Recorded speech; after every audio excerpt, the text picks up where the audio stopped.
sama, cuman orang berdiri ya, apa boleh buat. Nah ya, Ya. Kak dari mana? Limasin. Masih lumayan jauh ya ke sini ya. Iya, Kita tahu dari mana Kak ada bagi-bagi dari soto gratis? TikTok, Bang. Dari TikTok. Lewat FYP gitu. Oke, berarti itu khusus datang dari Masin buat Iya. ngantri kemari Iya. buat dapetin soto ini. Iya. Sejauh ini gimana kesannya nih setelah ngantri tadi? Dari nggak rame ya, sebenarnya takut juga sih nggak kebagian, tapi kebagian juga gitu. Gitu ya. Iya, lumayan rame ya. Semoga berkah bisa untuk bantu buka puasa juga. Itu yang dibagikan soto aja. Kuah soto ayam. Kuah soto ayam ya, Iya, satu soto porsi. Satu porsi untuk satu orang. Dan setiap hari Jumat. Setiap hari Jumat Dan biasanya.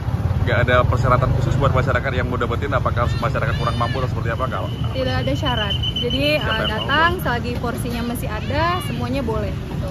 Boleh dapat satu porsi untuk satu orang. Dan biasanya kita juga juga jualan soto khusus untuk Ramadan, satu porsinya 15.000, tapi setiap hari Jumat kita gratisin. Oke, berarti ini tujuan sedekah sekalian juga promosi.